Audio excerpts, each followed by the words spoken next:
Bonjour tout le monde, c'est Gaëlle de Porter Bébé en toute confiance. Aujourd'hui, je vous propose le kangourou ventre. C'est un super nœud, adapté dès la naissance, avec bébé qui est en suspension dans une poche, un super serrage qui part du bas vers le haut. C'est vraiment, en termes de physiologie, le nœud par excellence. D'ailleurs, certaines écoles ne vont recommander que celui-ci. Après, oui, il est un petit peu technique, c'est le nœud qui peut faire un petit peu peur. Donc moi, je vais essayer de justement vous le détailler un maximum pour que il vous paraisse plus abordable. Toujours, je le répète très très souvent, mais mes vidéos, elles ne remplacent pas un atelier. Un tuto, ça ne remplace pas l'accompagnement d'une personne formée qui va guider vos gestes. Par contre, c'est un super outil de révision après l'atelier. Voilà, il faut vraiment le concevoir comme ça. Si vous n'êtes pas à l'aise avec ce nœud, vous avez le droit. Il y a d'autres nœuds adaptés dès la naissance, comme l'enveloppé croisé ou le double hamac. Donc là, on est sur un nœud qui est strictement réservé aux écharpes tissées. On n'a qu'une seule couche de tissu sur le dos de bébé, donc on oublie avec les tricotés, qu'elles soient avec ou sans élastane, c'est pas du tout adapté.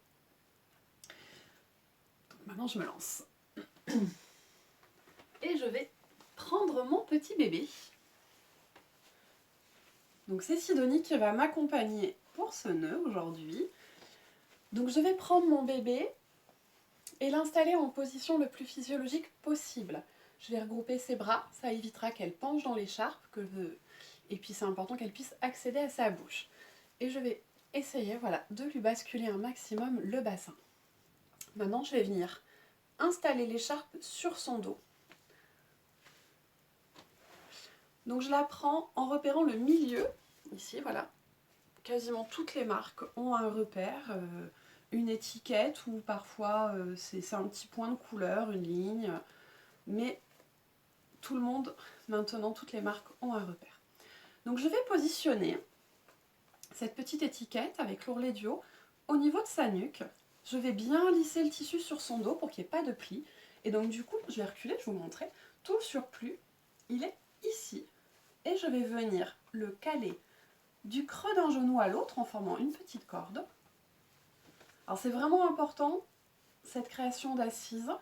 Là, vous voyez, je pousse un petit peu le tissu entre ses jambes. Hop, voilà. Et on est bien au creux des deux genoux. On peut se pencher un petit peu. Donc maintenant, je vais venir créer une volte. Je regroupe bien les bras. Donc la volte, je vais ramener l'ourlet du bas, ici, au niveau de mon cou. Mais le tissu sur mon bras et je le rabats. Et donc là, ici, c'est l'ourlet qui est au niveau de sa nuque. Hop, je vérifie mon assise. Je vais regrouper le tissu sur mon épaule de manière à ne laisser qu'une manchette sur mon bras. Sinon, au niveau de mon serrage, ça va vraiment être très très très compliqué. Voilà. Je vais faire exactement pareil de l'autre côté. Ma petite volte. Hop. Donc j'ai ramené mon ourlet au niveau de ma nuque. C'est celui-ci.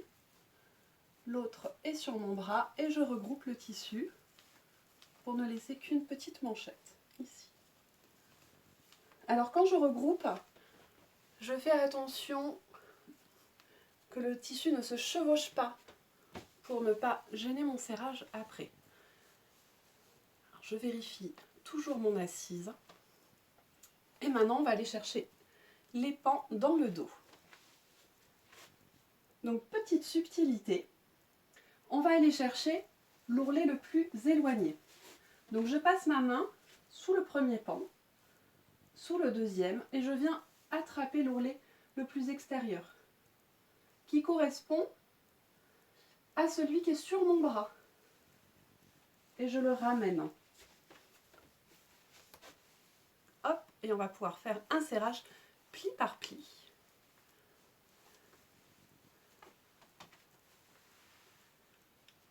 Donc je vais attraper mon écharpe tous les 5 à 10 cm et je vais serrer. Et là, vous voyez, hop, ça ça remonte ici. Alors on fait attention de ne pas tirer trop fort pour pas que bébé décapsule. Et je fais pareil avec mon autre pan. Je vais chercher mon ourlet ici le plus extérieur. Et je ramène devant pour faire mon pli par pli. Alors quand je fais mon serrage ici, je maintiens avec mon autre main pour ne pas perdre ma tension. Sinon c'est un petit peu serré dans le vide.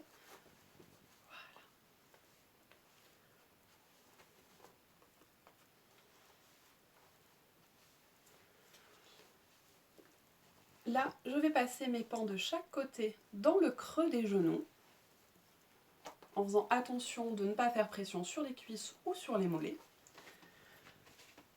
Alors, si j'avais une écharpe courte, je pourrais nouer ici, faire mon double nœud ici. Avec un nouveau-né, je ne suis pas fan, honnêtement.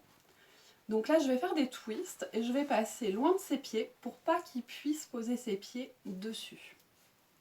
Et je fais dans mon dos un double nœud. Toujours un double nœud pour la sécurité.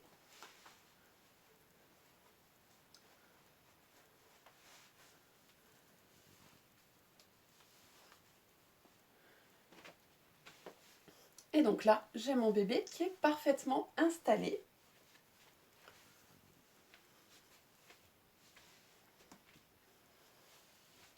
Alors, si vous êtes vraiment gêné par les voltes sur les épaules, il est possible de replier. C'est pas idéal, mais ça permet de retrouver un petit peu de mouvement. Ça permet aussi de rattraper au niveau de votre serrage si ici c'était pas assez serré. En repliant, on peut venir gagner un petit peu.